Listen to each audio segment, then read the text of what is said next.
오늘부터는 요한복음을 살펴보고자 합니다.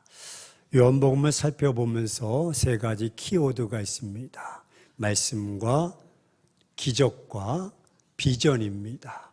우리 한번 같이 고백해 봅시다. 말씀, 기적, 비전. 오늘 요한복음 1장 1절부터 말씀이 등장이 되고 가나안의 혼인잔치의 기적들이 행해지며 열방을 향한 하나님의 비전이 요한복음을 통해서 숨겨져 있는데, 이 말씀을 통해서 함께 푹 젖어보고 그 가운데서 비전을 꿈꾸며 나아가는 저와 여러분의 한 해가 되기를 주의 이름으로 축원합니다. 오늘은 첫 번째 시간, 말씀이신 예수님. 다소 제목이 딱딱합니다. 한번 고백합시다. 말씀이신 예수님. 오늘 본문은 예수 그리스도를 직접적으로 성자 하나님으로 묘사하고 있지 않고 처음부터 말씀, 즉 로고스라고 묘사하고 있습니다. 이것은 예수님께서 성육신 몸을 입고 오시기 이전에는 문자 그대로 말씀으로 존재했음을 의미하지는 않습니다. 다만 예수님께서 성육신 이전에는 성자 하나님으로서 여러 사역을 하시던 중 주로 하나님과 인간 사이에 중재자 역할을 강조하고 있습니다. 특히 계시의 전달자로서 말씀으로 활동하셨음을 표현한 것입니다. 그리고는 결정적으로 성육신하시어서 세상에 오시어 말씀으로 하나님의 구속의 복음을 전하신 것을 말씀합니다. 동시에 그 복음의 실체가 되시는 예수님을 상징적으로 표현한 것이 말씀, 예수님이라는 것입니다. 요한복음 1장은 이 세상에 오신 예수님을 태초에 하나님과 함께 계신 말씀으로 소개하고 있습니다. 그리고는 사람을 살리는 생명과 빛으로 설명하고 있습니다. 물론 예수님을 부르는 다른 이름들이 요한복음에는 많이 기록되어 있습니다.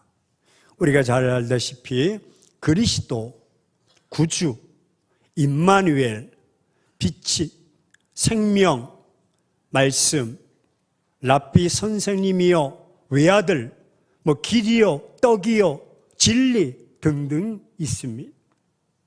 그러므로 성경 속에서 우리가 그 주님의 이름을 어떻게 설명하고 있는가를 먼저 우리가 찾아보기를 원합니다. 구약 성경에서 찾아볼 수 있는데 창세기 1장 1절에 보면 같은 비슷한 단어 태초에 하나님이 천지를 창조하셨다라고 말씀하고 있습니다. 여기서 말하는 태초는 시간과 공간이 시작된 태초를 말합니다.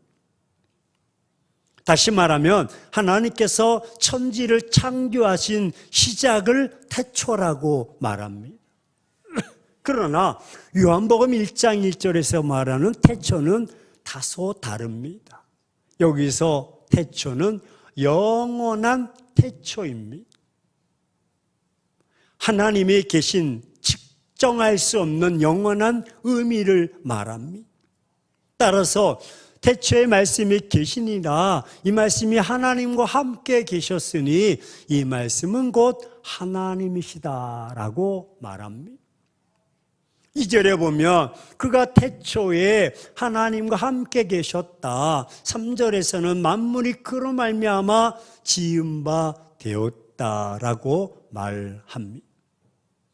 다시 말해서 이 말씀의 뜻은 예수님은 본래 말씀이셨다라는 것이죠. 그리고 하나님과 함께 계셨고 또한 말씀으로 함께 우주 만물을 창조하셨다는 것입니다.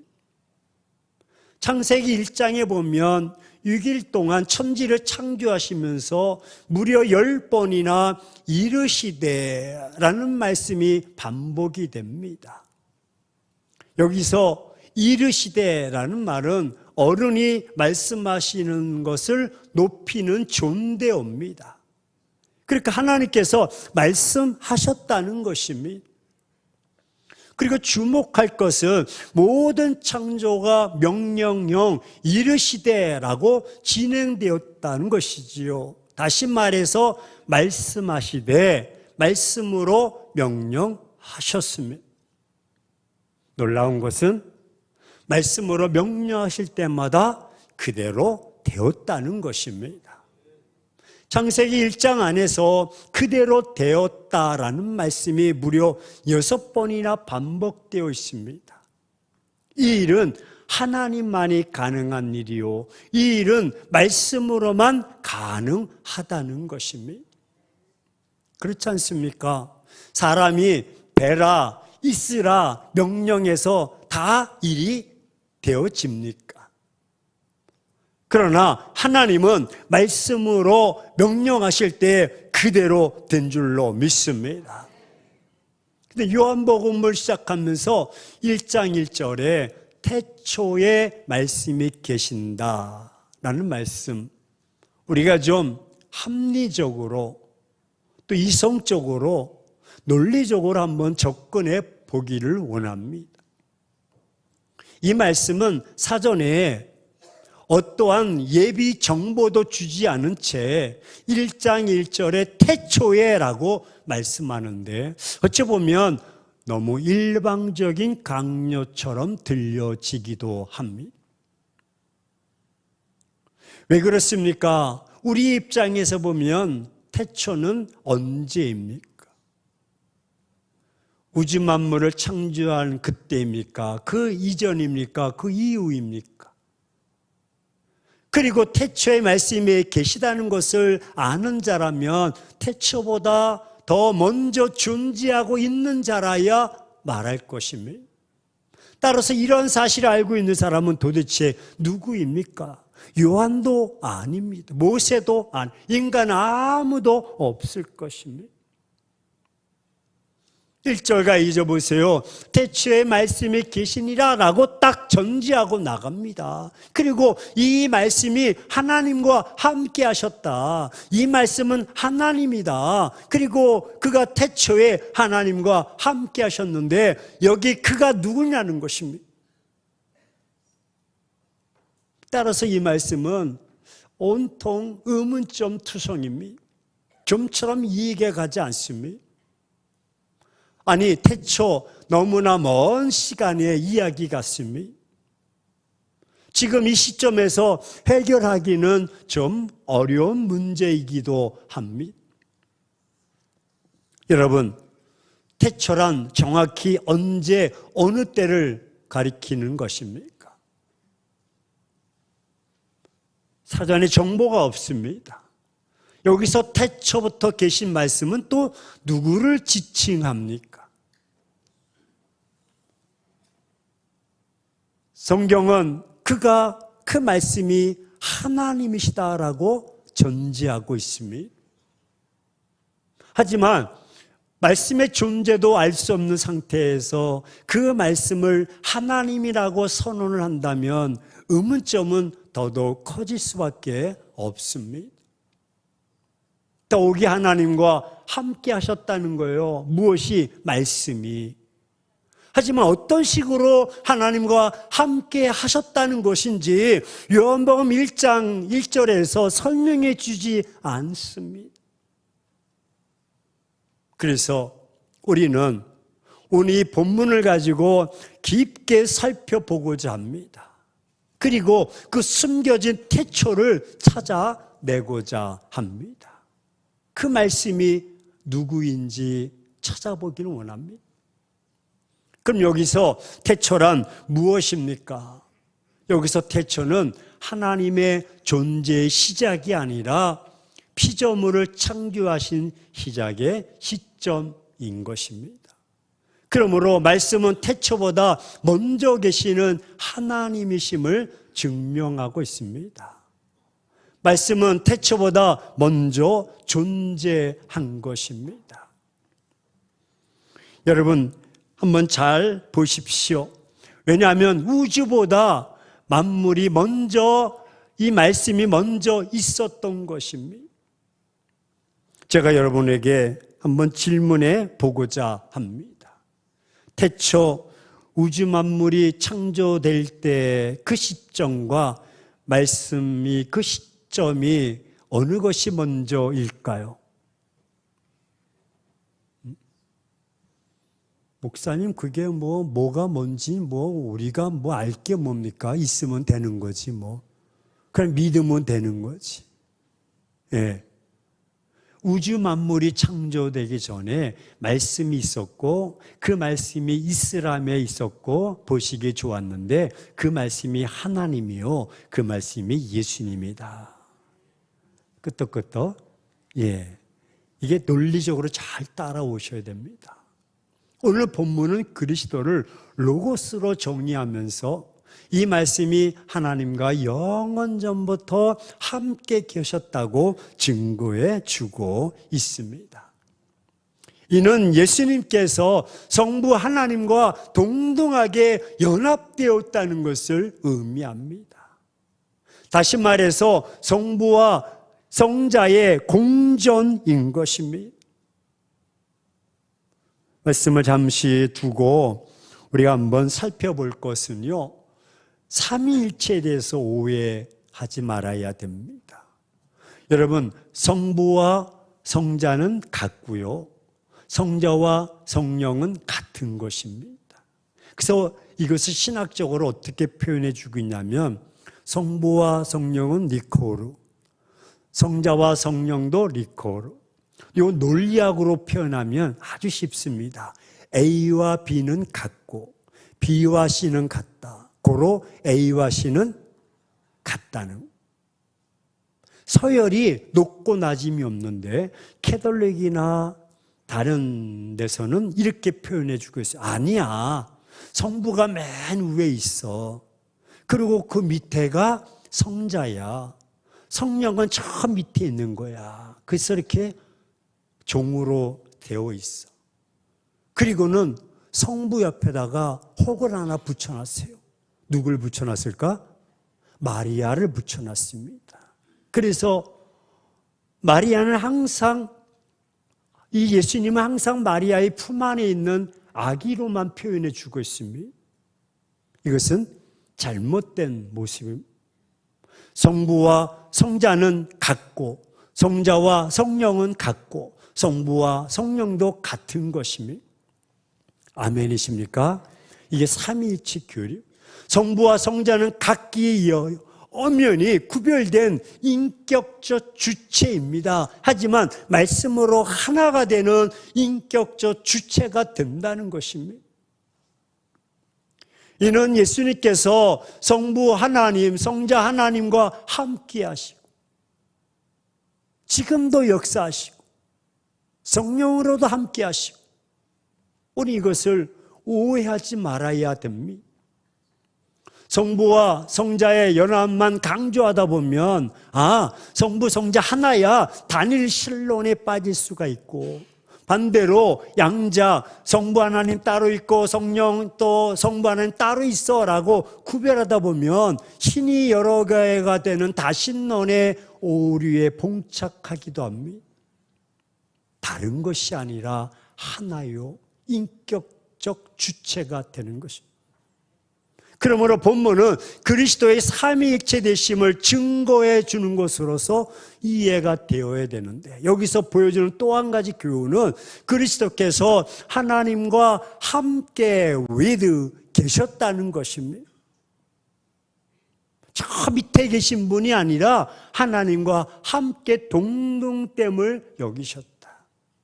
단순히 연합된 관계가 아니라 아주 밀접한 교제와 소통, 커뮤니케이션이 일어났는데 뜻과 마음과 생각이 같으셨다는 것. 이것이 중요한 것은 바로 이러한 교제가 오늘날에도 계속 우리에게도 동일하게 적용되기 때문입니다. 다시 말해서 성자 하나님께서는요, 성령을 통해서 우리와 함께 계시고 동행하십니다.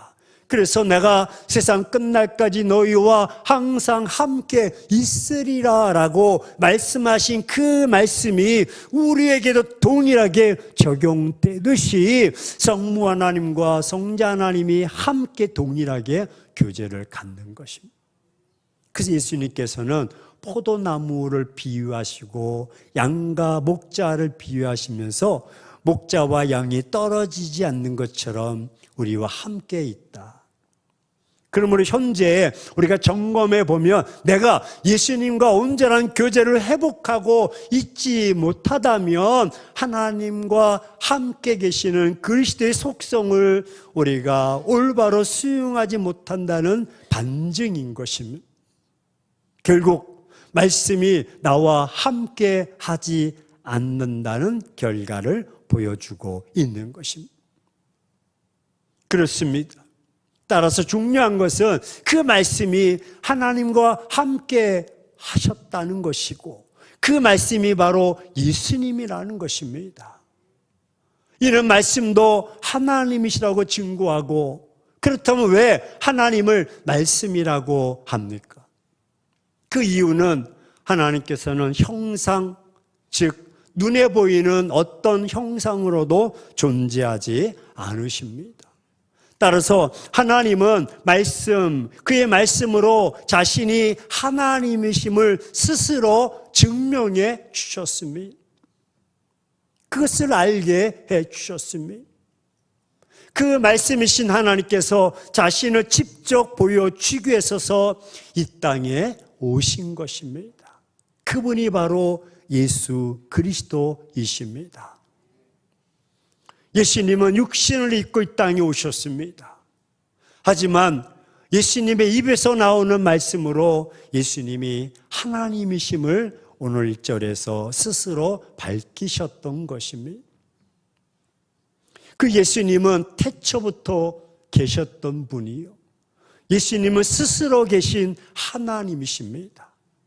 그 예수님은 하나님이시기에 하나님과 함께 계셨고 그리고 그 예수님은 모든 만물을 지으신 창조주이십니다.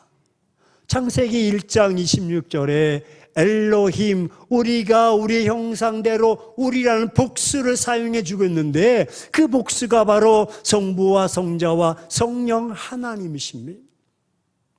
그런데 지금 그 예수님은 말씀이 육신이 되셨습니다. 말씀이 육신이 되신 분이 누구입니까? 그분이 바로 예수님이십니다. 한마디로 성탄은 말씀이 육신이 된 사건이요, 하나님이 사람이 되신 날이 바로 성탄절이라는 것입니다. 이것을 우리는 신학적인 용어로 인카네이션, 즉 성육신 하셨다. 하늘의 보좌를 버려두시고 인간의 몸을 입고 오셨다라는 것입니다. 그럼 여기서 우리는 예수님의 인성에 대해서 살펴보기 원합니다. 왜 말씀이 육신이 되셨을까? 그 말씀이 창세 전에, 창조 전에 있었던 하나님이신데 왜 육신을 입고 오셨는가? 그 이유가 무엇인가? 목적이 무엇인가? 그것은 바로 우리 가운데 거하시기 위해서였다는 것입니다. 오늘 1장 4절에 말씀하고 계십니다. 말씀이 육신이 되어 우리 가운데 거하심에 우리가 그의 영광을 보니 아버지의 독생자의 영광이요 은혜와 진리가 충만하더라. 본문에 우리 가운데 거하심에 라는 말은요, 그 하늘 보좌를 버려두시고 육신의 몸을 입고 오셨는데 그것은 우리와 함께 하시기 위해서 그러셨다는 것입니다. 여기서 함께 한다는 말은요, 장막을 친다는 것입니다. 예전에 유대인들은 유목 생활을 많이 했습니다. 그래서 그들은 이동할 때마다 집 장막이 있었습니다. 이동할 때마다 천막을 치고, 즉 텐트를 쳤습니다. 이와 같이 예수님이 하늘 보좌를 버려두시고 이 땅에 육신의 몸을 텐트를 치고 우리와 함께 살아준다는 의미인 것입니다. 이게 목적입니다. 어떻게 이렇게 될 수 있습니까? 하나님은 인간들을 사랑하셔서 인간들이 죄 가운데 죽는 것을 원치 않으셨기 때문입니다. 그래서 인간을 살리는 길을 열어주셨고, 어떻게 하면 내가 저들을 구원할 수 있을까? 그래서 먼저 율법을 주었습니다. 해서는 안 되는 것과 해야 될 것 10가지를 나누어 주셨는데 우린 이것을 십계명이라고 부르고 있습니다. 이 중 8가지는 하지 말라라는 것이고 2가지는 하라는 것입니다. 이것을 지키면 우리는 살 수가 있습니다. 그런데 의인은 없나니 한 사람도 없다시피 사람들의 마음이 완악하고 더러워서 하라는 것은 하지 않습니다. 또 하지 말라는 것은 목숨 걸고 합니다. 잘못된 것을 자꾸 범하고 마는 것입니다. 왜 그렇습니까? 인간의 마음속에 죄악이 가득 차 있기 때문에 그렇습니다. 그래도 하나님은 인간을 포기하지 아니하시고 인간을 살리기 위해서 포기하지 않으셨습니다. 어떻게 할까? 이제는 제사법을 제정해 주셨습니다. 인간이 잘못되는 근본 원인은 죄에 있기 때문에 그 죄를 없이 해야 인간을 살릴 수 있기 때문입니다. 그래서 죄는 사람이 지었지만 하나님은 계획을 가지고 계셨습니다. 그 죄 그대로 두면 인간들은 모두 죄값을 받게 되어 있습니다. 왜? 죄의 삭은 사망이기 때문에. 그래서 인간 대신에 제물이 되는 양을 잡아서 하나님께 제사 드리면 인간의 죄는 없어지도록 했습니다. 하지만 여기에도 문제가 생겼습니다. 내가 죄를 지었는데 내 대신 양이 한 마리가 죽었을 때 안타까움이 있었습니다. 그리고 돌아서면 되는데 계속 그것이 거듭될수록 형식화되고 말았습니다. 죄가 없어지는 것이 아니라 더 큰 죄를 짓게 되었던 것입니다. 왜? 양을 잡으면 되니까. 하지만 하나님은 그런 인간을 또 살리기 위해서 사랑을 포기하지 않으셨습니다. 이번에는 선지자를 보냈습니다. 하나님의 말씀을 직접 받아서 백성들에게 대신 말씀해 주도록 했습니다. 그래도 완악하고 죄가 많은 인간들은요, 그 선지자들의 말을 들으려 하지 않습니다. 오히려 핍박하고 대적하고 잡아 죽여버립니다. 이제 인간들은 구원의 가망이 없습니다. 그래도 하나님은 인간들을 끝까지 사랑하셨고 그리고 버리지 않으셨습니다. 이제는 마지막 율법도 제사도 선지자도 아닌 자신이 직접 육신의 몸을 입고 인간이 되신 것입니다. 이것이 예수님의 탄생인 것입니다. 그리고는 고난받으시다가 십자가에 못 박혀 죽으셨고 말씀대로 장사되은 지 사흘 만에 부활하셨고 마침내 승천하셨습니다. 그렇습니다. 그 하나님께서 자기 자신을 말씀이라고 말씀합니다. 말씀이신 하나님이 인간의 육신의 몸을 입고 이 땅에 오신 분, 그분이 예수님이십니다. 그래서 본문은 말씀이 육신이 되어 우리 가운데 거하심에 라는 말씀은 예수님이 육신의 몸을 입고 이 세상에 오셨다는 것이고, 인간을 구원하시려고 말씀으로 오셨고, 죄를 씻어 주시려고 말씀으로 오셨다는 것입니다. 친히 말입니다. 그리고 말씀으로 우리와 함께 하시고요, 말씀으로 우리를 사랑하시고 말씀으로 우리와 함께 살아주겠다 텐트를 치신 것입니다.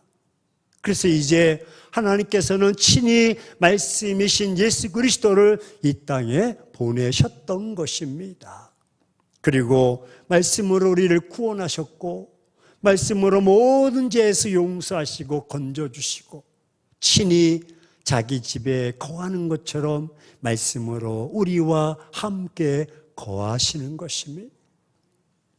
사랑하는 행복한 교회 성도 여러분, 하지만 우리는 말씀으로 오신 예수님을 좀처럼 믿으려 하지 않습니다.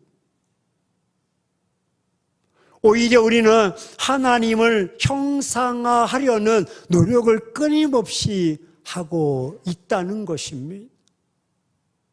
보이는 어떤 형상을 가지려고 합니다.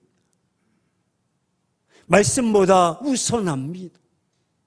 자신의 이미지 속에 담겨진 하나님만을 신앙하려고 합니다. 즉 어떤 신앙적 체험을 근거로 어떤 물건이나 어떤 거룩한 장소, 거기에 신적 의미를 부여하고 그곳에 갇혀 살아갑니다. 결국 눈에 보이는 하나님을 원하는 것이고, 이스라엘 백성들처럼 눈에 보이는 금송아지를 원하는 것입니다. 따라서 사단은 이런 우리의 심성에 온갖 가라지를 다 뿌려서 의심의 가라지, 불신의 가라지, 우상의 가라지, 온갖 거짓 하나님을 만들어냅니다. 이것이 우상입니다. 또한 인간은요, 사람을 신격화 만들어서 교주로 만들고, 각종 이단들이요 사이비 종교 단체인 것입니다. 하지만 예수님은 말씀으로 존재하시는 분인 줄로 믿습니다. 예수님의 존재하심은 말씀의 결과로 알 수 있습니다. 이는 형상이 아닌 예수님의 존재 능력이 바로 말씀인 것입니다. 그렇습니다. 이처럼 말씀에 대한 분명한 신앙적 고백은 예수님의 존재하심과 그 능력을 내 것으로 삼을 수가 있는 것입니다. 지금도 하나님은 말씀으로 우리와 함께 하시며 존재와 능력을 보여주고 계십니다. 우리 예수님은 그 근본 본체가 거룩하신 하나님이십니다.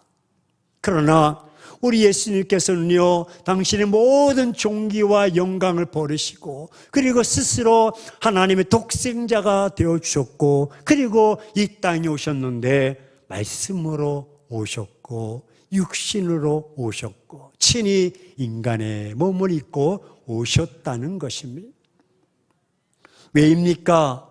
그것은 말씀드렸듯이 죄와 사망의 자손으로 영원히 죽을 수밖에 없는 비천하고 죄 많은 우리 인생들을 사랑하셨기 때문에, 그리고 우리 인생들을 하나님의 거룩하고 존귀한 자녀로 삼기 위해서 율법도 주어보고 제사법도 주어보고 선지자들도 주어보았지만 안 되자 친히 보좌를 버려두시고 이 땅에 말씀으로 오신 것입니다. 사랑하는 행복한 교회 성도 여러분, 예수님은 말씀이신 줄로 믿습니다.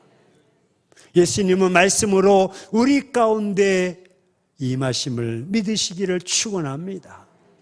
말씀으로 인도하시고요, 말씀으로 깨닫게 하시고 말씀으로 새 힘을 공급해 주시는 것입니다. 여러분, 우리가 주일 나와서 선포되는 그 말씀으로 아멘 받으시고 그 말씀으로 권면과 위로와 축복의 말씀이던 그 말씀대로 여러분 마음에 다 심기어서 30배, 60배, 100배의 결실을 맺으며 나가는 것이 바로 능력 있는 삶이요 주님과 함께하는 삶인 줄로 믿습니다. 그 말씀에 우리가 위로와 새 힘을 얻지 못하고 주님과 함께 동행하지 못하고 그저 그냥 점심시간에 오늘 고기 준다니까 고기나 먹고 힘내자. 그래서 되겠습니까? 예수님은 말씀으로 존재하시며 말씀으로 움직이십니다. 따라서 이 말씀은 곧 하나님이 주시는 메시지 성경만이 하나님을 증명하는 것입니다. 우리는 언제든지 예수님의 말씀과 사람들 주장 사이에 머뭇거리지 말아야 됩니다. 왜? 정답은 이미 나와 있습니다. 예수님의 말씀이 그것이요, 예수님의 말씀인 성경이 기준 캐논이 되는 것입니다. 거짓된 소리가 얼마든지 목소리가 커서 사실처럼 들릴 수가 있습니다. 그리고 어떤 사람들의 말이 그럴듯해서 또 많은 지지자들을 확보했다 하더라도 예수님의 말씀보다 위에 두어서는 절대로 안 됩니다. 하나님의 말씀이 우선되어야 됩니다. 하나님의 말씀이 기준이 되어야 되고 하나님의 말씀이 최고의 가치와 법이 되어야 되는 것입니다. 이것이 교회를 지탱할 수 있는 원동력이 되는 것입니다. 어떤 분야에서 종사하던 사람이든 마찬가지입니다. 역사의 중심에서 모든 것을 아시는 예수님을 소외시킨다면, 말씀을 소외시킨다면 그가 아는 것은 단편적인 지식에 불과한 것이고 자기 생각에 불과한 것입니다. 그러므로 여러분들은 예수 그리스도의 말씀에 최고의 권위를 두고 살아가시기를 축원합니다. 예수님의 말씀을 신뢰하며 의지하시기를 바랍니다. 그렇습니다. 저는 목회자로서 확신합니다. 어떻게 예수님의 말씀을 신뢰하고 의리하는 자는 결코 인생의 실패를 경험하지 않을 줄로 믿습니다. 여러분, 이제 우리가 결단하셔야 됩니다. 오늘부터 예수님의 말씀을 붙잡고 살아갑시다. 그 말씀을 신뢰하며 살아갑시다. 그 말씀만 최고의 권위가 있음을 인정합시다. 우리 한번 따라서 고백합시다. 후탁교인. 눈치채신 분들이 계세요. 이런 분들이 종종 있습니다. 무엇이냐면 주일이 되어서 성경책을 찾아보았더니 성경책 위에 먼지가 수북히 쌓여 있어서 이제 후 불어. 그래도 이게 날아가지 않으니까 탁탁 털어버려. 양심이 있어서. 이게 후탁교인. 이래서는 안 됩니다. 그 말씀이 내 안에, 내가 그 안에. 할렐루야. 여러분, 우리가 말씀을 붙잡는다는 것은요, 말씀이 나를 통치하고 말씀이 나를 지배하고 인도하는 것인데 그것이 바로 예수님이신 줄로 믿습니다. 마침내 하나님께서 말씀으로 인도하시며 역사하실 것입니다. 날마다 그 말씀이 여러분을 인도하실 것이고 그 말씀이 여러분을 지켜주실 것입니다. 그분이 여러분의 삶은 날마다 승리하게 될 것입니다. 날마다 전심갑주를 입고 푯대를 향해서 달려가게 될 것입니다. 그 어떤 대적도 우리들을 이기지 못할 것입니다. 왜냐하면 말씀이신 예수님께서 우리와 함께 하시기 때문입니다. 여러분, 예수님께서 40일을 줄이셨습니다. 얼마나 시장하셨겠습니까? 사단이 그것을 알자 너 40일 동안 금식하고 능력도 많이 받았다며 배고프지? 주변을 살펴봐. 온통 돌들이 놓였는데 자세히 봐라. 이게 네가 명령만 하면 다 떡이 될 거야. 그래서 떡으로 만들어서 먹어봐. 사실 주님은 그렇게 하시고도 남으실 뿐입니다.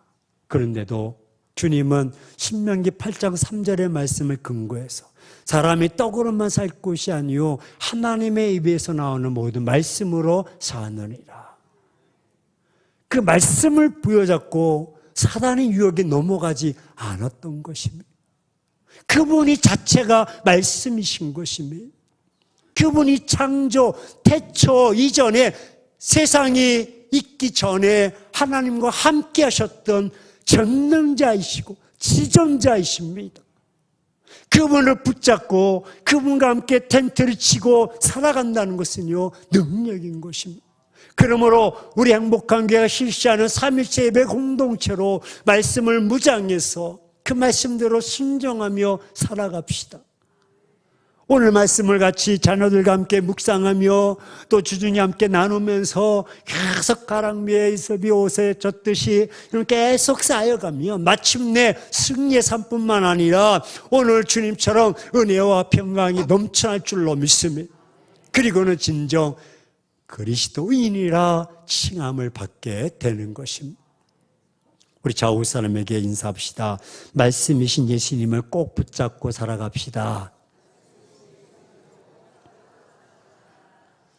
날마다 그 말씀을 묵상한다면 마침내 그리스도와 함께 거함으로 승리하는 삶을 살게 될 것입니다. 작년 한 해 우리 성경 다독하신 분이 뭐 3, 40독 했다고 하는데 40몇 독? 예. 그분이 목사였으면 좋겠어요.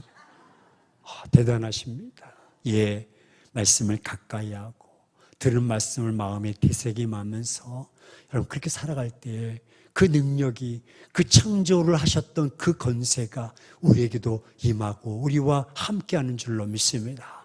그런 자는 세상이 두렵지 않고 세상이 그런 자를 감당치 못하는데 저는 간절히 소원하오기는 우리 모두가 그런 말씀이신 예수님과 함께 텐트를 치며 동행하며 승리하는 그런 역동적인 삶을 살아가시기를 주의 이름으로 축원합니다.